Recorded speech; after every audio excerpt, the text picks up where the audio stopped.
Hey guys, welcome back to Gideon Stuff. Today we're taking a look at a really crazy looking knife. What do you think about that, huh? This is the Artisan Cutlery Great White, designed by Gavko. Yeah, pretty crazy looking knife. Not really my style, but it's very interesting and deserves to be taken a look at. So, real quick, let's actually adjust this hair. Alright. There we go. Much better. Okay, let's go ahead and do our size comparisons. Starting us off, as always. Whoa, actually, whoa. Wait, guys. Wait. I know you're all screaming at me. What's the blade length? I'm about to tell you. The blade length is 3.75, you could call it. Sharpened edge is impossible to measure because of the recurve and everything going on there. Well, I mean, it's not impossible, but I'm too lazy to do it right now. So, there's your blade length. I'm pretty sure if you live in Chicago, this will automatically get you arrested. But, here we go. There is the Rat 1. Here's the Rat 2. So yeah, definitely a long knife, but it feels a lot smaller than it is because of how thin it is. We'll show that off real quick. Yeah, pretty thin boy. Alrighty. Let's get these out of the way. Next up, let's go ahead and bring out our Para 2 and our Bug Out. There we go. And let's finish this up with our good old Civivis, Praxis, and you guys know what it is. It's the Elementum. So yep, not a small knife. And one last comparison, just because it's kind of relevant here. Here it is against the CJRB button lock feldspar, which is also a White Mountain Knives exclusive. So, what are we looking at here in terms of materials? Well, we have a liner lock. It is black micarta backspacer, steel clip. The blade is AR RPM 9 in this very interesting shape. I think White Mountain Knives calls this a Tonto. I tend to think of this as like a modified Warncliffe. Whatever you call it, it's very Gavko.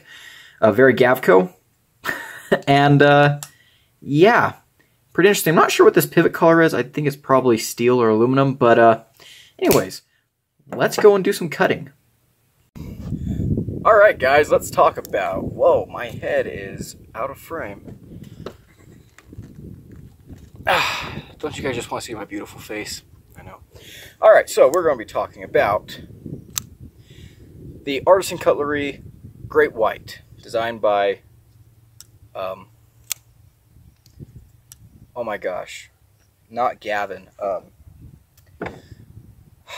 Anyways, the correct information will be in the other video.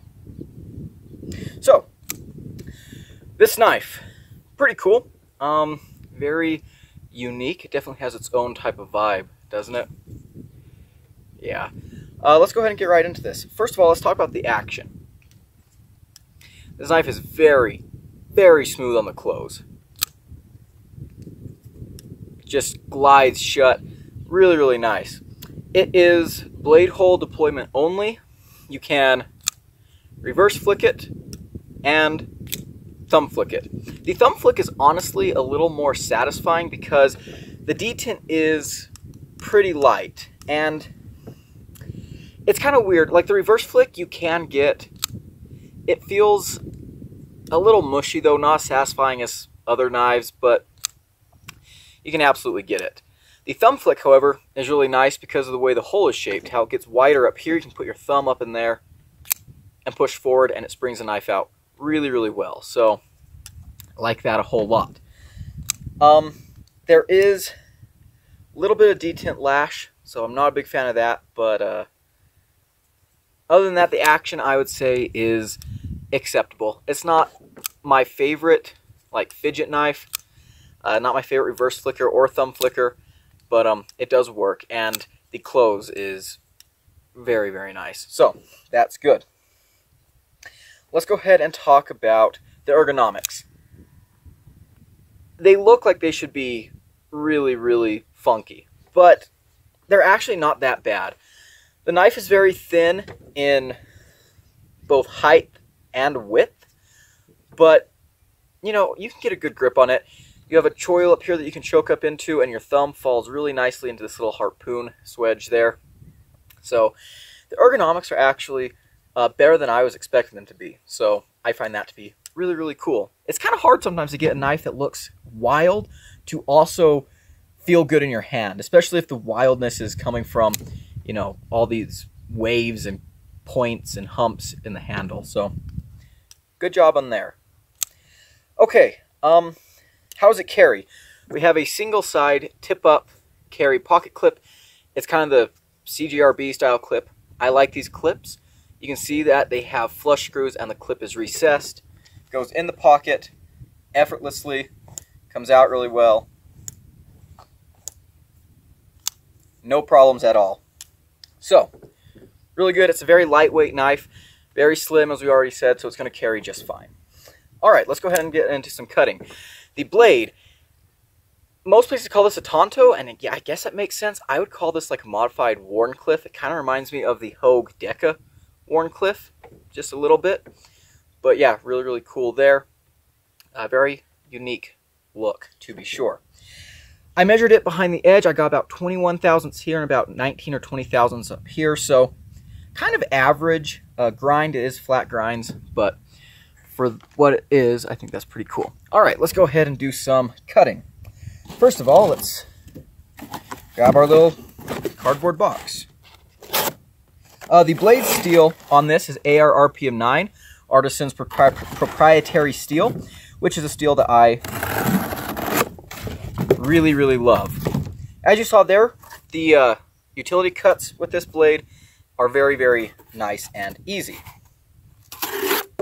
You have a little bit of a recurve here so you can catch material as you cut. And yeah, it blazed through that cardboard no problem.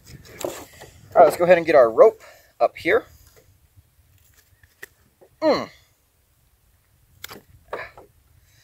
All right, so that went through pretty cleanly. The first time I did pull out of the cut because I got caught on this hump. The second time I made sure to keep it trapped in the recurve and it worked a lot better.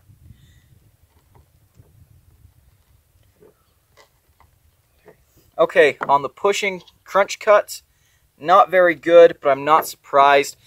Straight edges do not do that test very well at all. So, it didn't do very good, but that's just because of the blade shape, not the geometry of the edge itself. Let's grab my noodle, and let's see how that grind feels.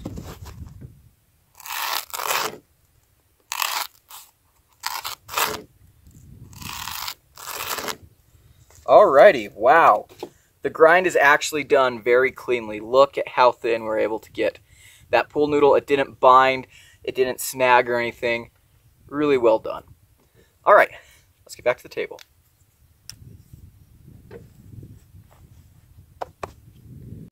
Alrighty, guys.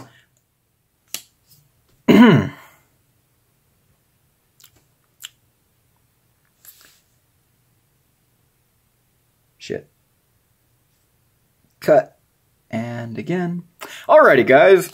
Let's take a look at this really cool knife. As always, we're going to be going into what I like first. So, I really, really just appreciate everything that Michael Gavko does.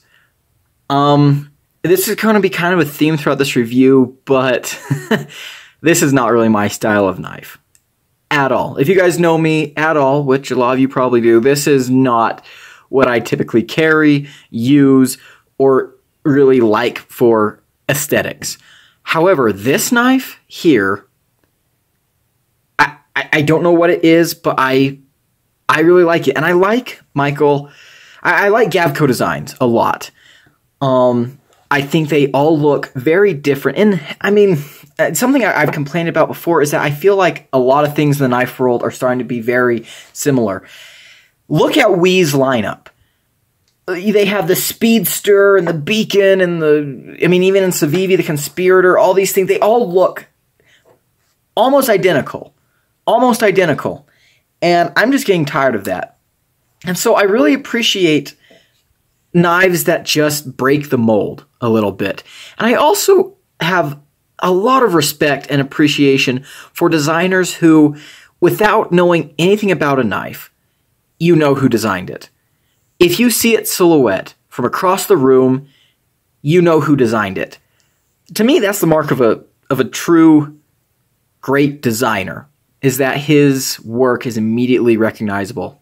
He doesn't need to, you know, this symbol here, whoops, isn't necessary because the design itself is Gavko's signature. I know, that's just so poetic, isn't it? It's beautiful. But yeah, so that's really, really cool. I also like that he names all of his designs after sharks.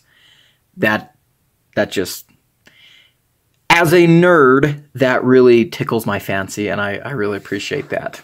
Whenever he comes out with a Gavko Megalodon, I'm going to be all over it. So, there we go. Next thing, this knife is very good at utility cuts. In fact, this is like a double utility cutter because you can get to this tip and to this tip if you want to do utility cuts. That's pretty cool. Next, the ergonomics are surprisingly good. I'm not going to say they're great, but for this weird design, they're surprisingly good. The knife here, it fits my hand. It feels really comfortable. I mean, yeah, this is good. For such a thin, narrow handle, I'm really surprised that it feels this good in my hand. And then you can choke up to here. Very nice choil.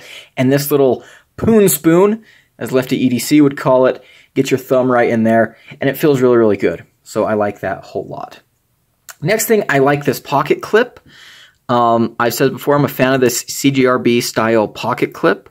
And they've done this one fantastic. It's sunk into the scale, the screws are flat, it goes in and out of the pocket with no problem. Really, really good clip. Not reversible, but we'll talk about that later. Next thing, access to the liner is good. You can see there, these liners are this kind of shiny blue color. Very interesting, but you can get to those and release it. The closing action on this is just stupid good. Stupid good. I mean, this one's even a little bit dry right now. And it falls shut with the best of them. It really does. So that's really, really cool to see. Very satisfying to close. Next thing, I do like the blade hole here. It's shaped really well for both the reverse flick and the thumb flick. It gets wide up here, narrow down here. That's a little bit better for the reverse flick, and then having it wide at the top makes it really good for the thumb flick. So very, very nice there.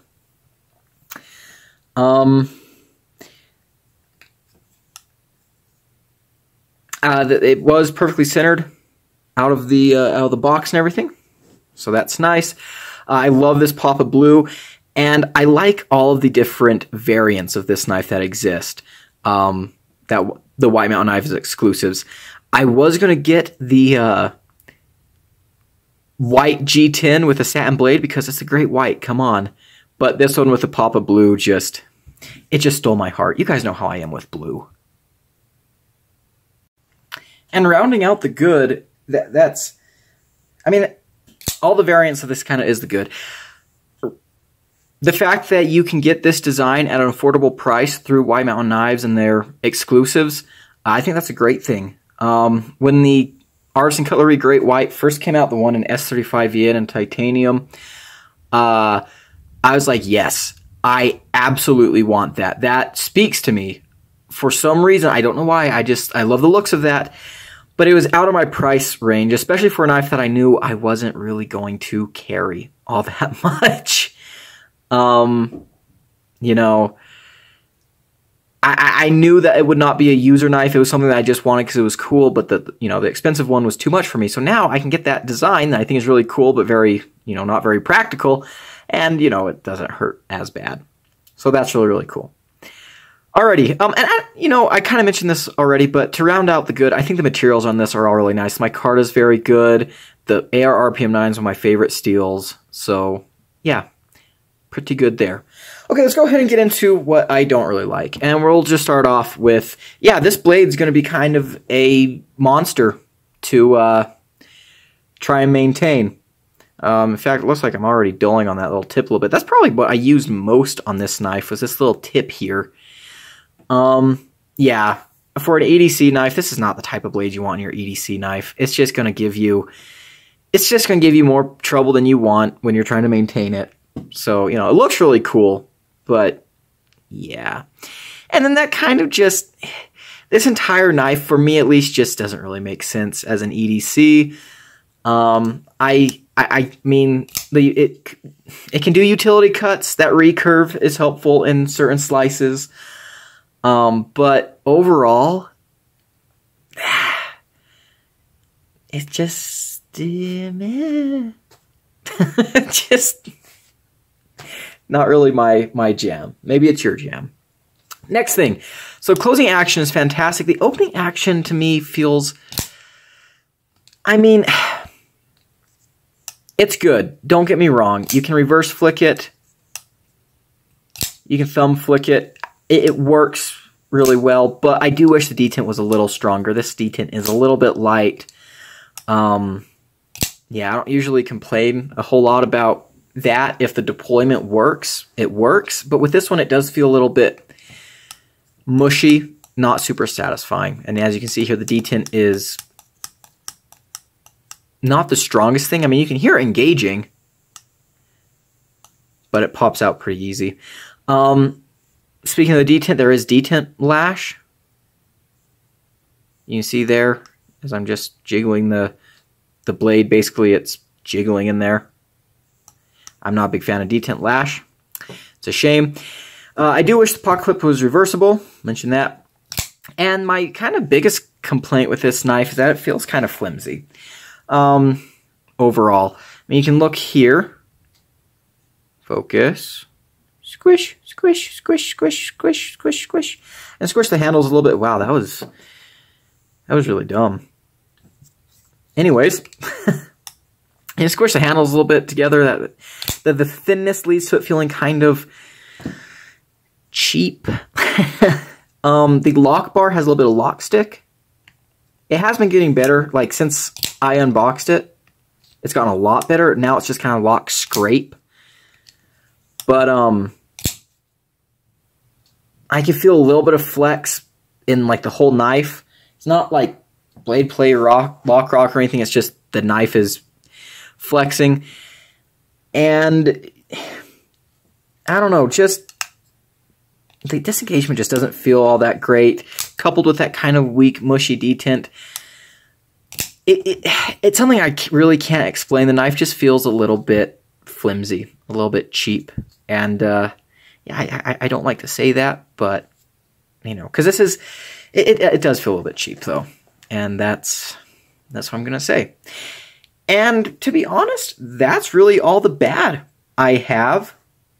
So let's go ahead and get into my final conclusions. I know we're finishing up this review quick. I bet you guys are relieved. I've had some pretty long reviews lately and long videos in general. So let's get this wrapped up.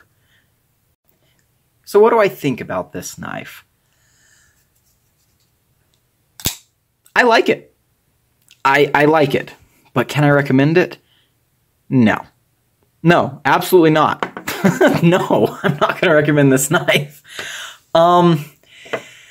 This is one of those weird reviews where I'm going to tell you guys that my personal opinion on this knife does not matter. Personally, I like this knife. Practically, no. No, I did EDC this. I have carried this. I have used this. I've tested this. And it was basically exactly as I thought it would be. Meh. It has a sharp edge. It can cut things, but there are so many things that I would rather have in my pocket. However, then I pulled it out and I looked at it and I was like, yeah, that's really, really cool. I'm glad I have this. This is definitely going to be something in my collection.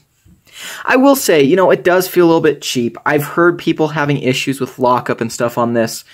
Mine is okay, but I can definitely feel, you know, yeah, this could be something that some people have issues with. Or, you know, this could definitely be a knife that leads to, you know, having lock rock or not solid lockup or things like that in the future. I mean, mine's okay, but, you know, again, I've heard other people swear not. But yeah, as an EDC, no, get something else. And this is, I honestly do think this is just a little bit overpriced. These are about these are about $70. So my recommendation is, honestly, unless you're just absolutely in love with the design, like I must admit, I kind of am, you can pass on this. You know, I don't even know why I like this so much. Like this is not my usual taste at all. But I like it for some reason. I don't know why, but Gavko designs should not appeal to me, but they do. They really do. They're just very unique, and I like them, and that's all I can say. So, if you like this knife, maybe it can swim its way into your life. Hey guys, Nick here. Sorry, Mr. Shabazz, I'm gonna stop making puns. Every time I make a pun on my knife channel, I'm like, oh no, I'm ripping off Nick Shabazz, or I'm like, uh-oh, did he already make that pun? Anyways, here's this knife. It certainly got me in its jaws. Okay. There you go, guys. Don't forget to like, comment, and subscribe. Or dislike, leave a mean comment, and unsubscribe. I guess those are also valid options. But don't do those. Those will hurt my feelings. Anyways, I've been Gideon, and I'll see you in the next one. Adios.